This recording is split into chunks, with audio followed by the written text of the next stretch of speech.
The title of the message today is entitled, I Am Unstoppable.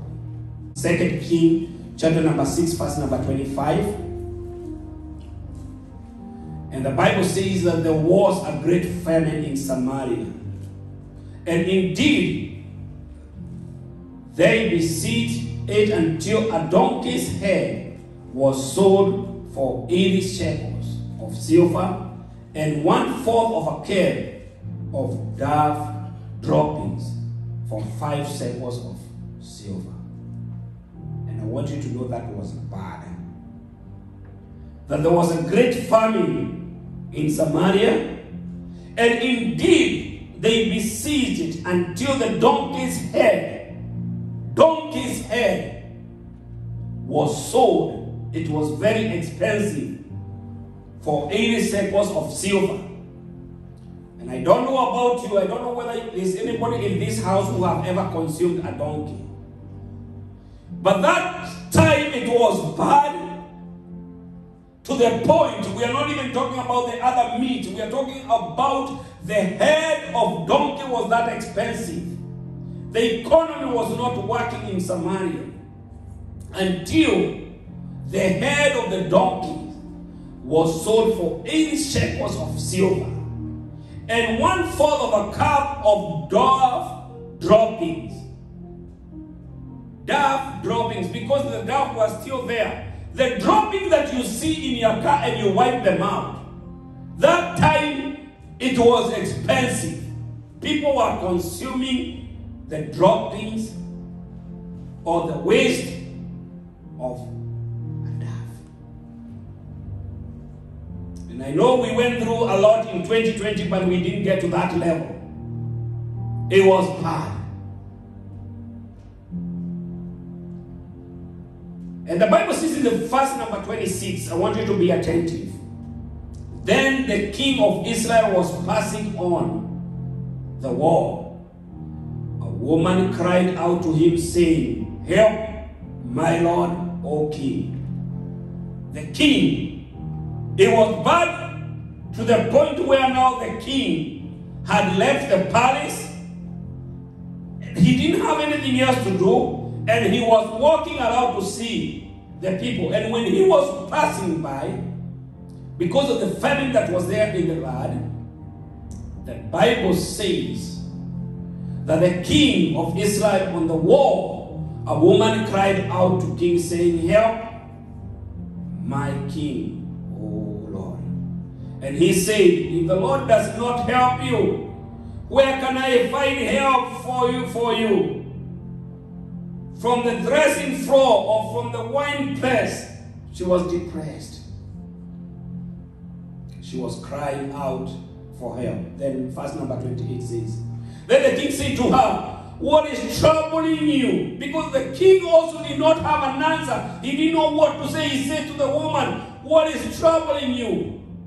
Is there somebody this morning that is feeling that there are things that are happening in your life and you don't even know who you can learn to? The woman ran to the king and there was not even help from the king. And he answered, this woman said to me, listen to this church. This woman said to me, now this is the woman now that is telling the king the story. He said, this woman said to me, give your son that we may eat him today. And tomorrow we will eat my son tomorrow. So let us eat your son today. So this woman went to the other woman and said, let's eat your son today. Then tomorrow we will eat your son. That is how bad things were in Samaria. And we are talking about things that were bad in 2020. We are talking about the season that we went through was bad. But I want to show you that there was things that were bad to the point where a mother was willing to sacrifice her son. So they ate one son that day. 29, so we boiled my son. Yes, the Bible went deeper and said, we boiled my son and ate him. And I said to her the next day, give your son that we may eat him. But she had hidden her son. Amen. I see some people opening their eyes and they're asking, is that from the Bible? Yes, it's from the book of 2 Kings chapter number 6. Amen. We are verse number 29. 29 is the one that is saying, so we boiled my son, and I ate him. And I said to her on the next day, give your son, that we may eat your son. But she had hidden her son. Hallelujah.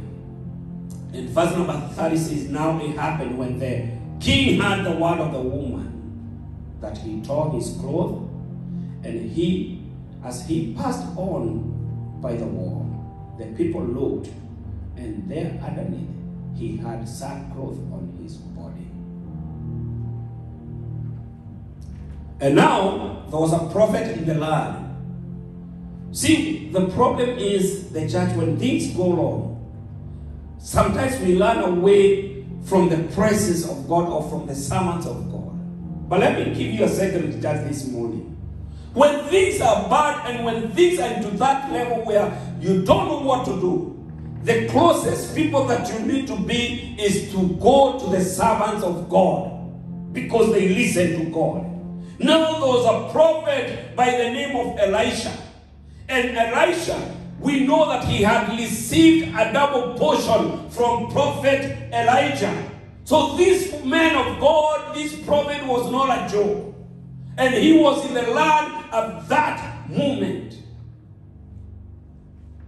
And the Bible says that Elisha,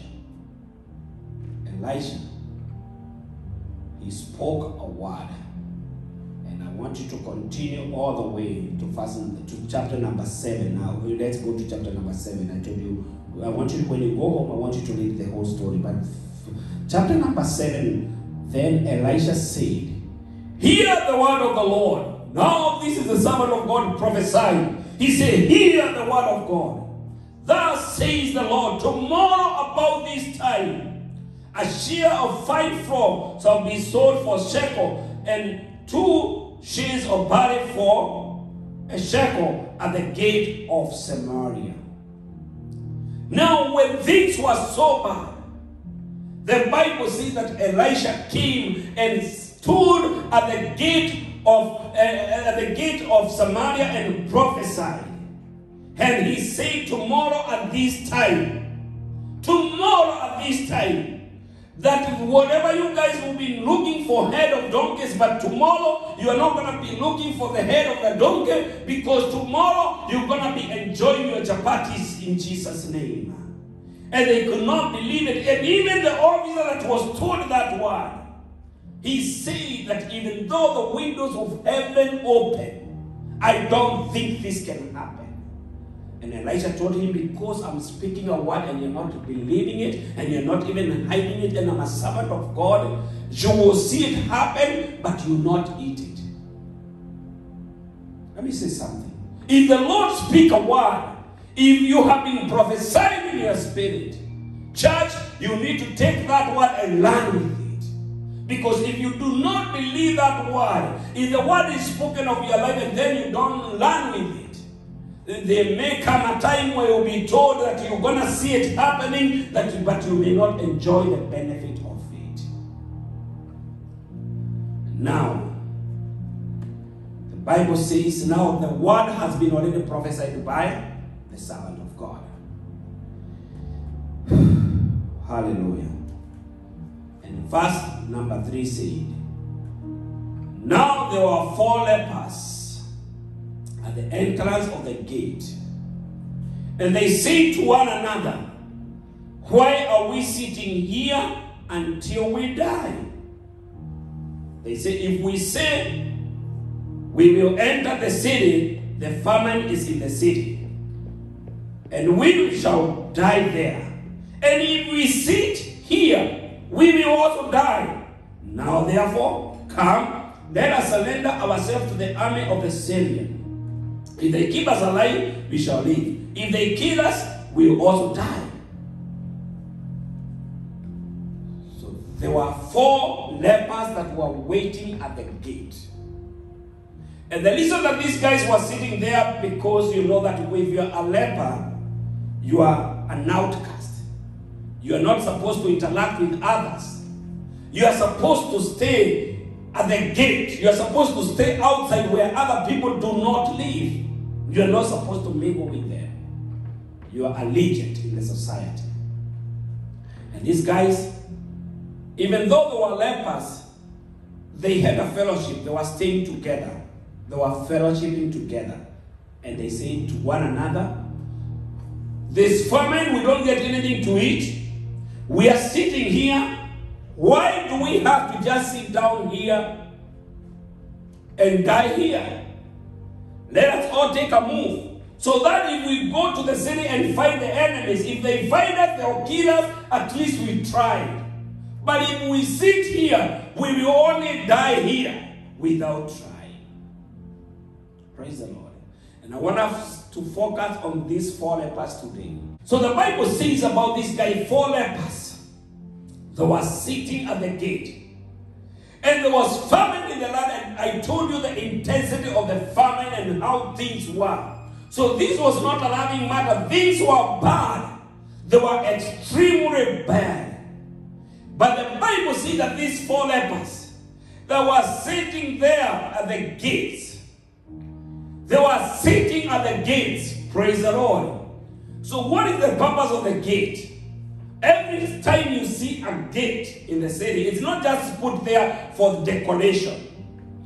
Gate, the purpose of the gate is to control the entry or the exit. Amen, for the individuals.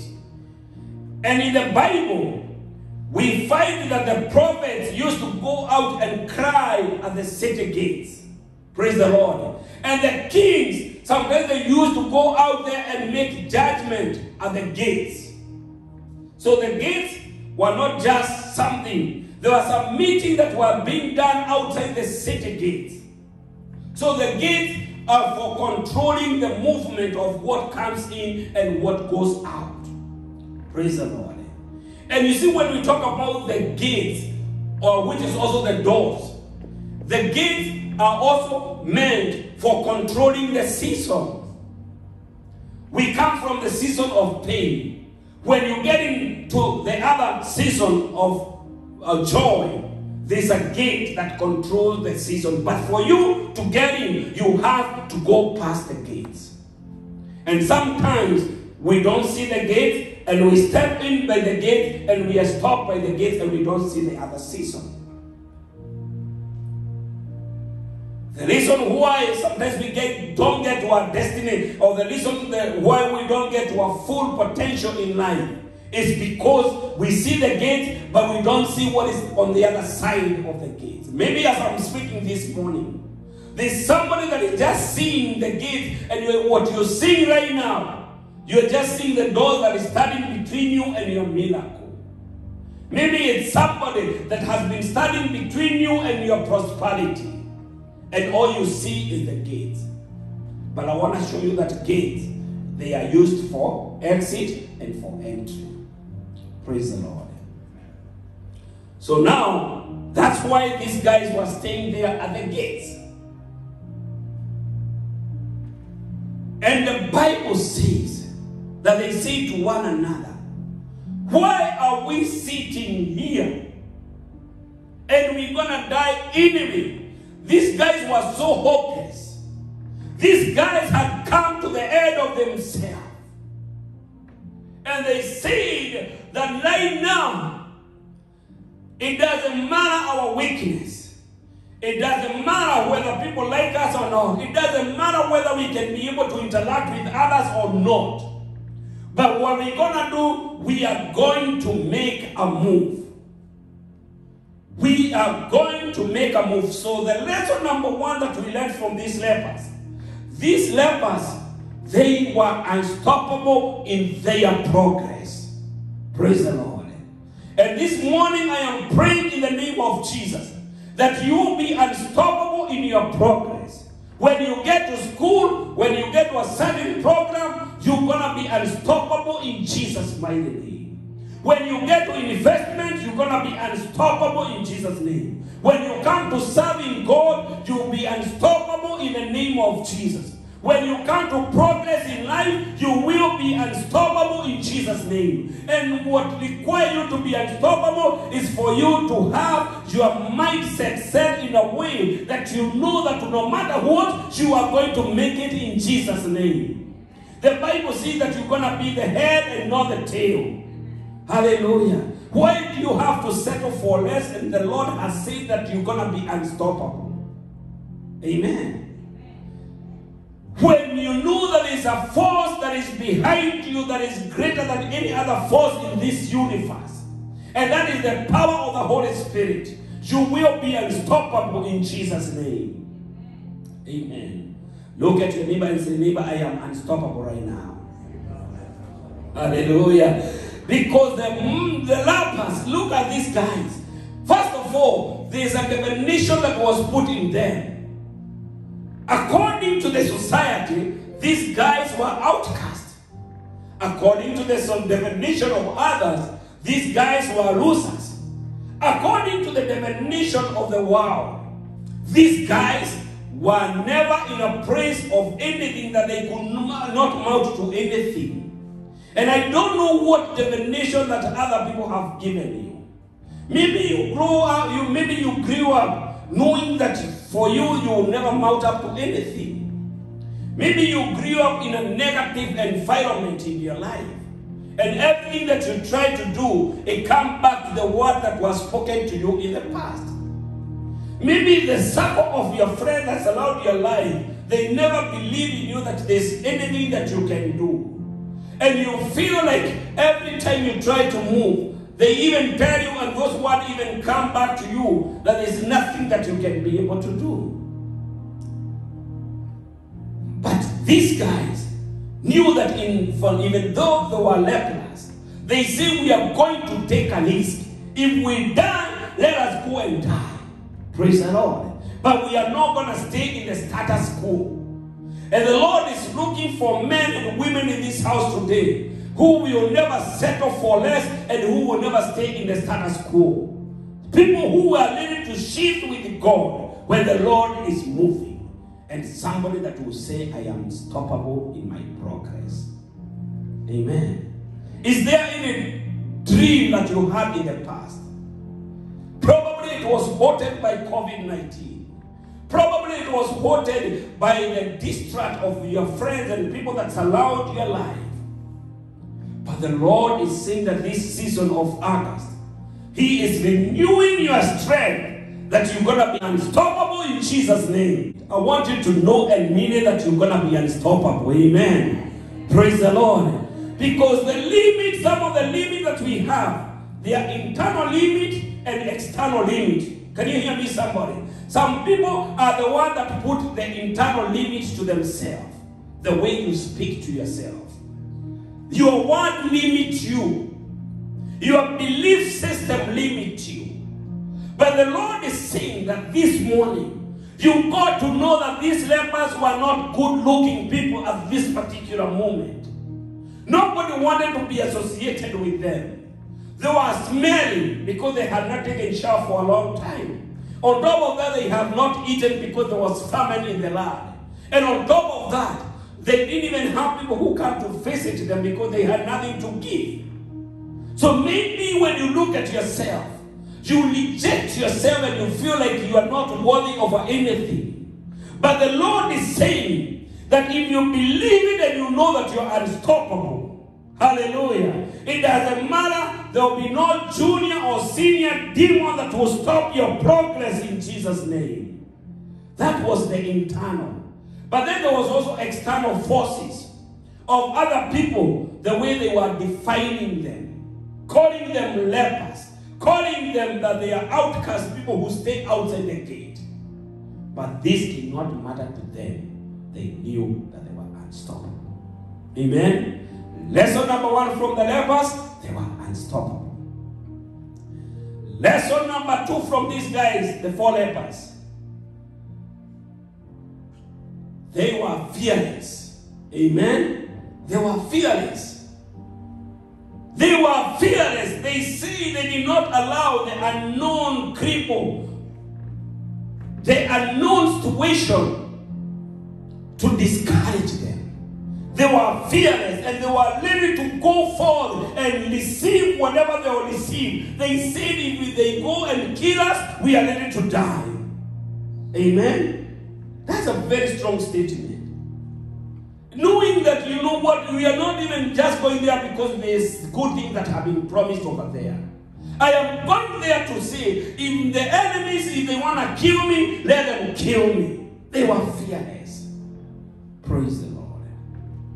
Is there somebody here this morning that is telling God that God, in everything that I do, Lord, I want to be fearless. I want to be that kind of person that will be full of courage in Jesus' name. The Bible says, somebody said that there are over 365 verses in this Bible that says, fear not.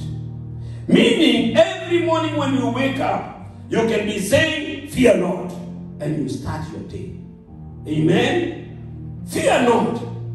I know the situation does not look good from outside. I know the economy may not look good. I mean, everything that's around you doesn't, you don't hear any good things. But if you know that you have courage and there's no fear in you, you will be able to make progress like these lepers. And the Lord will meet you at the other point of your faith in Jesus' name. Praise the Lord. So the guys were fearless. And number 3, the 4 lepers, they did not allow rejection to stop them from making progress. That's a good lesson that we want to know. They did not allow rejection to stop them from making progress. Have you ever been rejected?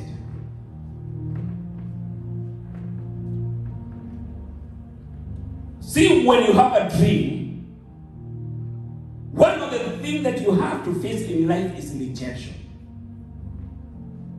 When you know for sure that you have something in you, one of the things that one way or another you will face in life is rejection.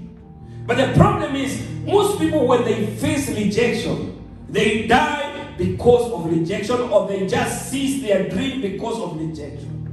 Not everybody will accept your dream. Not everybody will celebrate what you are doing. There will come a time where you will face rejection. In the ministry, there are times that come, there is rejection. In your family, there are times that you're going to face rejection. Even in your circles of your friends, there's a time that you come and you face rejection. But the problem is, sometimes when we face rejection, we do not know how to deal with the rejection. But these guys, they were abandoned, they were rejected, they were weak in the gate, but they encouraged themselves.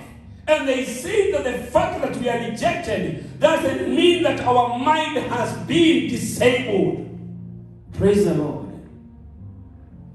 Amen. They reject you, you are crying at night, they are laughing. Praise hallelujah. When they reject you and you are there in your closet hiding, they are laughing out there. You got to get up from every rejection and move on in Jesus' name. Praise the Lord. If you are unstoppable, if you are fearless, what is rejection to you? Praise the Lord.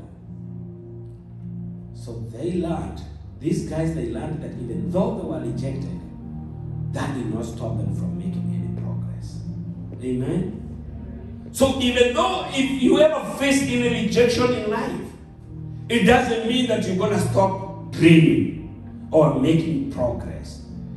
If you are rejected, it means that maybe they were not meant to be. Or maybe the Lord is preparing you for you to get for greater height. So you have to know how to face it. Praise the Lord. Now, number 4 thing that we learned from the lepers. These lepers, they had what we call radical faith. They had radical faith. And let me tell you, they had radical faith because they knew that they were not even supposed to get to the city. But they said to one another, why sit down here and die?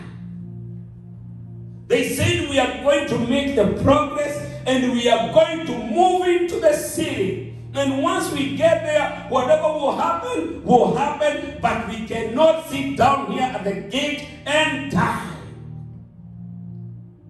Hallelujah. Now, the guys made progress and they moved. And they moved to the city. Now, those are four lessons that I want to learn from them. They had radical faith. And you know that faith doesn't mean that you are seeing things right now. Faith is believing the unbelievable. And faith is taking the first step, even though you don't see the staircase. That's faith. Praise the Lord. Now, I want you to see what happened. Now, when they took their step and they went to the city, the Bible says that inside the camp of the city, their enemies were seated there. And when they heard the four guys coming, the Bible says that the Lord amplified their steps. That their enemies felt that there was a mighty army coming out. And they say to one another, it seems like the Israelites have hired armies to come and kill us. So they took off. They left every animal. They left food. They left everything that they had. And the four guys, every step they were taking, the Lord was amplifying it. Praise the Lord. Let me tell you, when you make progress in the Spirit, the Bible says that every step that you're going to be making will be amplified. Praise the Lord. I don't see what you see in the Spirit, but what I see somebody taking one step and your enemies falling. When you take the next step, your enemies fall on the other direction. And when you take another step, they disappear in Jesus' name. Praise the Lord. Oh, somebody just lift up your hand and say, God, I want to make those giant steps. Hallelujah. I want you to see yourself in the Spirit making those steps. I want you to see yourself in the Spirit making those giant steps over everything that has been troubling you.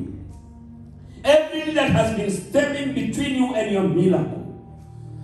When you make a step, when you give, your finances, I see the Lord expanding them. When you start encouraging others, I see the Lord opening doors for you. When you become faithful with the little, I see the Lord enlarging great things for you in Jesus' mighty name. Hallelujah. It's because the Lord will cause it to happen for your favor. Hallelujah. The Lord will cause it to happen in the Spirit. So the Bible says that when they were making those steps, every step they made, there was a progress. And the enemies ran away. They ran away because of these guys. The Lord will make things work for your favor in Jesus' name. Praise the Lord. Somebody give glory to God.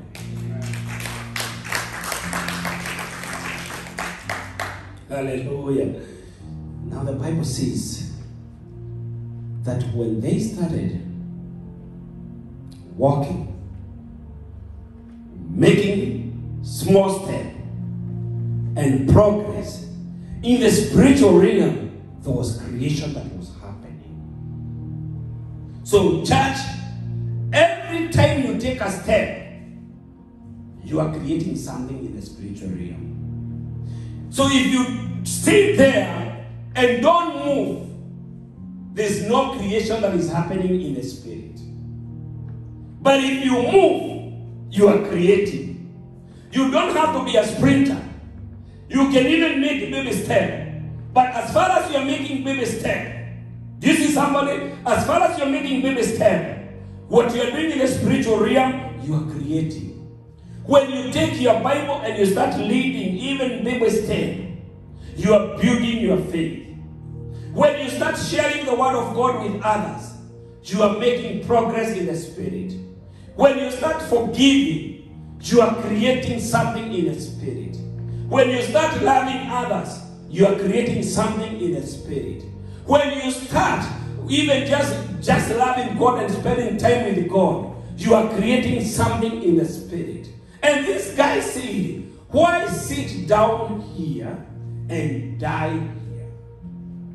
If you see somebody saying that now I'm going to sit down and die, it means you have given up your dream. You've given up everything that you've been working on. But the Lord is saying that you do not have to give up. You don't have to surrender. You don't have to give it to the enemy, because there is in the spirit here. Even though things are not looking good, even though there's famine in the land, for the people who believe in God, He will always make a way for you. Praise the Lord.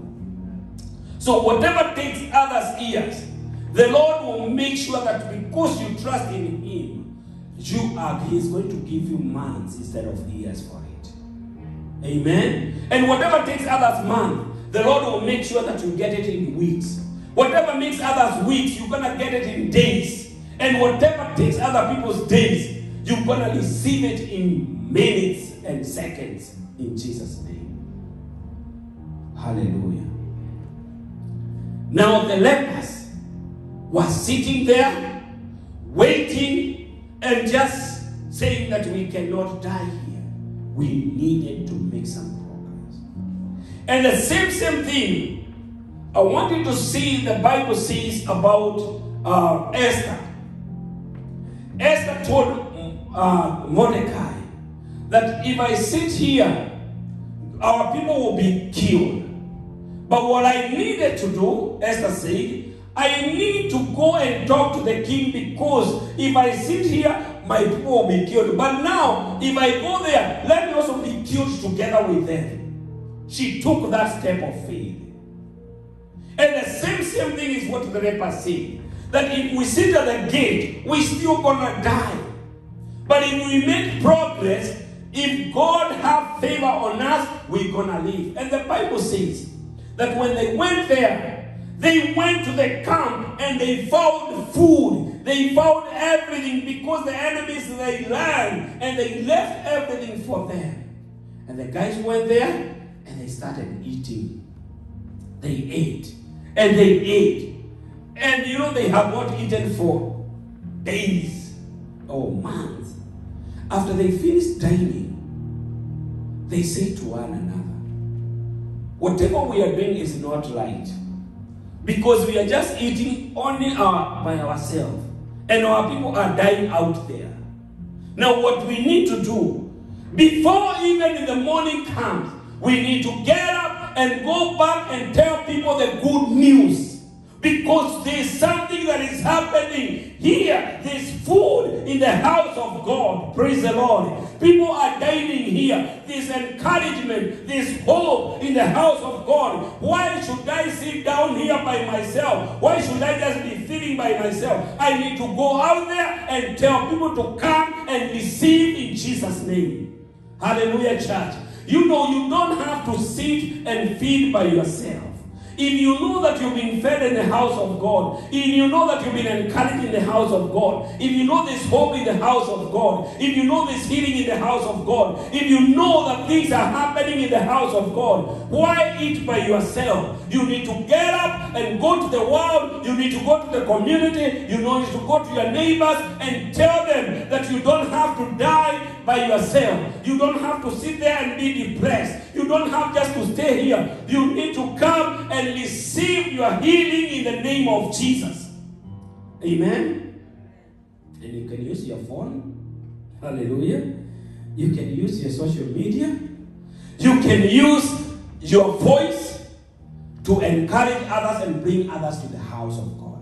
Because this is what this guy said. Even though we are rejected out there, Even though nobody cared for us, we are going to show them that we care for them. And that's what the Church of Christ is all about. Even though people reject you out there, even though they speak bad things about you, when you come to the house of God and receive your healing, you don't keep the healing to yourself. You go there and give them the good news. You see, the Bible says that these guys, they were there, only 4. You can imagine the entire squad was there, but they were left there to die. But for them, they took a step. They went there, and when they saw the abundance, when they saw the prosperity that was in the land, when they saw the hidden treasure that God has given them, when they saw that the time of hope is there, they said, why eat only by ourselves? Well, our brothers and our sisters are dying there. Young people in the house, you come here, you receive encouragement. You come here, the Lord speak your word over your life, and your life will never be the same again. And you know some other guys who are drowning out there with alcohol, addiction, depression. They are fighting depression. Why let them die out there? You need to get up and go and give them the good news and bring them to the house of God. Families, you know those families that are going through hard times. Our fathers and mothers who are going through depression and they are struggling with so many things. We need to bring them to the house of God so that they can come and feed from the table of God. So that the Spirit of God will come and minister and speak a word that will change their life forever.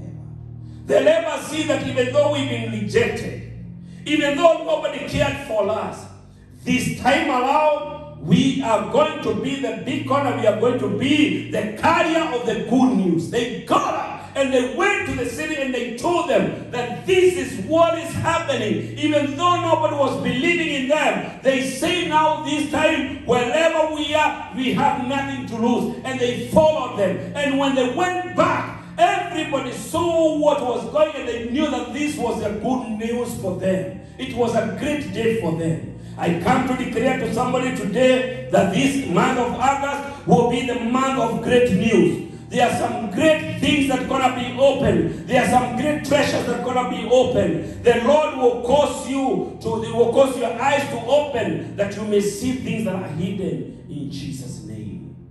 I'm not longer slave to fear. I am a child of God. Sing, I'm no longer a slave to fear. For I am a child of God. I'm no longer a slave to fear. For I am a child of God. I'm no longer a